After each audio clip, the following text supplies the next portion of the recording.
പ്രതീക്ഷയുണ്ടായിരുന്നു. ഹൈക്കോടതി ഞങ്ങളുടെ ആവശ്യം അംഗീകരിക്കുമെന്നുള്ള പ്രതീക്ഷയുണ്ടായിരുന്നു. തള്ളിപ്പോയതിൽ അതിയായ ദുഃഖമുണ്ട്. ഇനിയും മുന്നിലുണ്ട്. ഇനി ഞങ്ങൾ ആലോചിച്ച് എല്ലാവരും ചേർന്ന് ആലോചിച്ച് അടുത്ത തീരുമാനം എടുക്കും. അത് ഞങ്ങൾ ആലോചിച്ച് തീരുമാനിക്കും. പോസ്റ്റ്മോർട്ടം നടപടിക്രമത്തിൽ ഇൻക്വസ്റ്റിലും സംശയങ്ങളുണ്ടെന്ന് കോടതിയോട് പറഞ്ഞിരുന്നല്ലോ.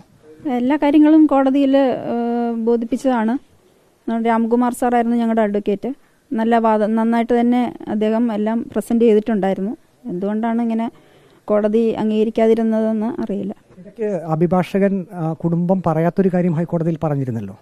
ആ അഭിഭാഷകൻ അങ്ങനെ ഞങ്ങളെ അങ്ങനെ പറഞ്ഞിരുന്നു. പക്ഷെ ആ അഭിഭാഷകനെ മാറ്റി രാംകുമാർ സാറിനെ ഏൽപ്പിക്കുകയാണ് ചെയ്തത്.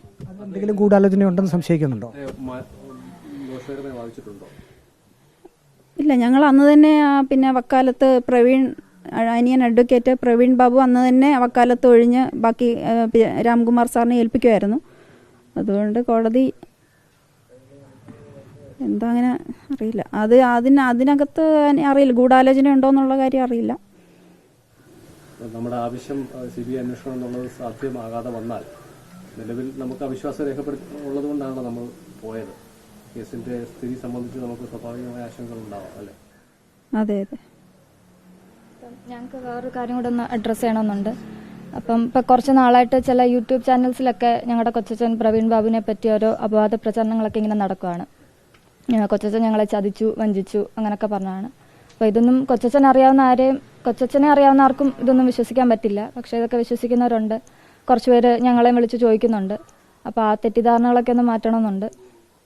അപ്പോൾ ഈ അച്ഛൻ്റെ ഈ ഒരു കാര്യത്തിൽ ഞങ്ങളെപ്പോലെ തന്നെ കൊച്ചച്ഛനും ഒട്ടും സഹിക്കാൻ പറ്റാത്തൊരു കാര്യമാണ് നടന്നേക്കുന്നത്. അപ്പോൾ അതിൻ്റെ കൂടെ കൊച്ചച്ഛനെ പറ്റി ഇങ്ങനെ ഇല്ലാത്ത കാര്യങ്ങൾ കൂടെ ഇങ്ങനെ പറഞ്ഞുണ്ടാക്കുമ്പം അത് കൊച്ചച്ഛനെക്കാട്ടി കൂടുതൽ അത് ഞങ്ങളെയാണ് വേദനിപ്പിക്കുന്നത്. അതുപോലെയായിരുന്നു അച്ഛനും കൊച്ചച്ഛനും തമ്മിലുള്ളൊരു ബോണ്ട്. അപ്പം ഈ കേസിൻ്റെ കാര്യത്തിലാണെങ്കിലും ഏറ്റവും കൂടുതൽ ഓടുന്നത് കൊച്ചച്ഛനാണ്. അപ്പം കൊച്ചച്ഛൻ എത്ര കഷ്ടപ്പെടുന്നുണ്ടെന്ന് ഞങ്ങൾ കണ്ടുകൊണ്ടിരിക്കുന്ന കാര്യമാണ്. അപ്പോൾ അതിൻ്റെ കൂടെ ഏറ്റവും കൂടുതൽ കഷ്ടപ്പെടുന്ന കൊച്ചച്ഛനെ തന്നെയാണ് ഇപ്പോൾ ഏറ്റവും കൂടുതൽ വിമർശിക്കുന്നതും. പിന്നെ കേസിൻ്റെ കാര്യങ്ങളൊന്നും കൊച്ചച്ഛൻ ഒറ്റയ്ക്കല്ല തീരുമാനങ്ങൾ എടുക്കുന്നത്. അത് ഞങ്ങളെല്ലാവരും കൂടെ ചേർന്ന് തന്നെയാണ്, കുറച്ച് ബന്ധുക്കളൊക്കെ ചേർന്നാണ് ഡിസിഷൻസൊക്കെ എടുക്കുന്നത്. പിന്നെ വീണാമണി എന്ന് പറഞ്ഞ ഒരാൾ, അവർ ഞങ്ങളെ സഹായിക്കാനാണെന്ന് പറഞ്ഞ് യൂട്യൂബ് ചാനൽസിലൊക്കെ വന്നിരുന്ന് പറയുന്നു. പക്ഷേ ഞങ്ങളെ സഹായിക്കാനാണെന്ന് പറഞ്ഞ് കൊച്ചച്ഛനെ കുറ്റപ്പെടുത്തുമ്പം അത് ഞങ്ങളെ വീണ്ടും വേദനിപ്പിക്കുന്നതേ ഉള്ളൂ. അതൊരിക്കലും ഞങ്ങൾക്കൊരു സഹായമല്ല. അപ്പോൾ ദയവ് ചെയ്ത് ഇനിയെങ്കിലും നിങ്ങൾക്ക് അറിയാത്തതും അല്ലെങ്കിൽ ഇല്ലാത്തതുമായിട്ടുള്ള കാര്യങ്ങൾ ഇങ്ങനെ പ്രചരിപ്പിക്കാതിരിക്കുക.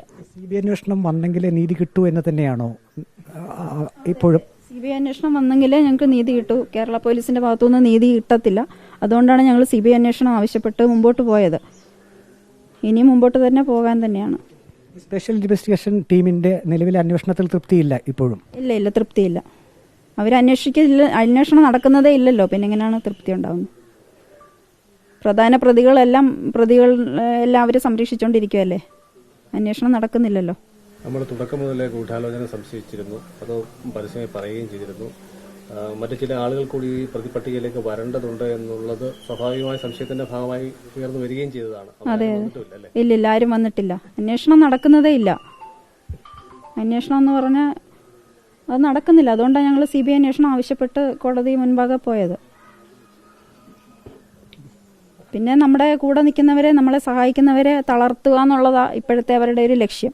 അതിൻ്റെ ഭാഗമായിട്ടാണ് യൂട്യൂബ് ചാനലുകളിലൊക്കെ ഇങ്ങനെ പ്രചരിപ്പിക്കുന്നതെന്ന് തോന്നുന്നു. കാരണം നമ്മളെ കൂടെ നിൽക്കുന്നവരെ തളർത്തി കഴിഞ്ഞാൽ കേസുമായിട്ട് ഞാൻ മുമ്പോട്ട് പോകാതിരിക്കാൻ വേണ്ടിയുള്ള തന്ത്രമാണ്, ശത്രുക്കളുടെ തന്ത്രമായിട്ട് തന്നെയാണ് ഇതിനെ കണക്കാക്കുന്നത്.